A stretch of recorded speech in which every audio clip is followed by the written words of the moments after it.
Salutations, respected viewers. I'm George from Ireland. Here I am in front of 22 Gladstone Avenue, Feltham, London. So Feltham is the area, and this is the house where Freddie Mercury lived in his late teens into his early 20s. So he was born in Zanzibar,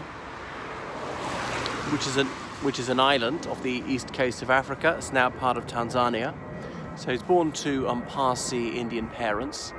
Parsees are a very minor religion. There are now only about 100,000 Parsees alive.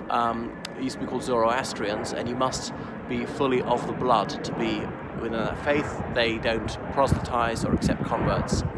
Anyway,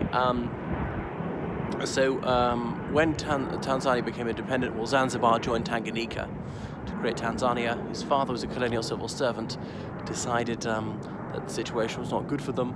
They'd been granted British citizenship, and they chose to shift here to the United Kingdom and live here in Feltham. And we're barely 2 miles from the Heathrow perimeter fence. You can't see it, but it'll be up that way. That's why you've heard the plane coming overhead. So he went to Ealing Art College, did a graphic design course there. Someone I knew was an acquaintance of his. Ooh, there's a big kite taking off. So that was that. He got involved in the music scene, but in fact he was a very diffident sort at the time, not so self-confident. He briefly worked in Heathrow Airport as a baggage handler, and is one of the householders looking out at me because they must get a lot of people filming them, but that's that. It's not open to the public, by the way. So Freddie Mercury got involved in the music scene, and he was really an Elysian vocalist. No one could match his unique style. He had these supernumerary teeth, which partly explained the exceptional timbre of his voice. Anyway, and they formed the band Queen with Brian May and others, who's still going. And one of the other guys from the band was from around here, was from Feltham.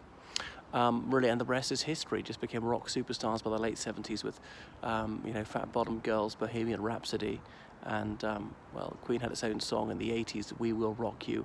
So many more hits.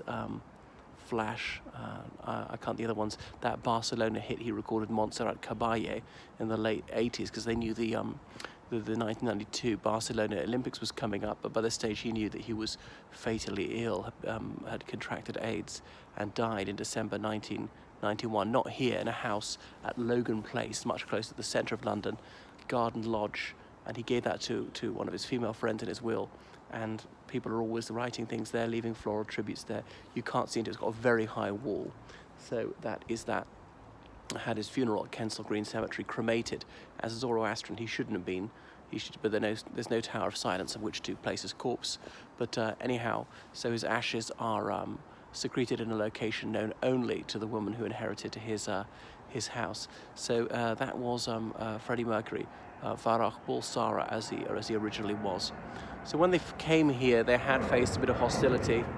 There was some racism against immigrants, particularly non-white immigrants, but he bravely stood up to that. He had a very pale complexion, so he wasn't easily identifiable as someone of Indian stock. Really, they'd come from Iran many centuries before the Parsees, which is why they had that name Parsee, as in Persian. This exceptional minority who've achieved such magnificent things in India, completely out of proportion to their tiny numbers. Okay, so that is enough about Freddie Mercury. Freddie Mercury being a stage name, of course.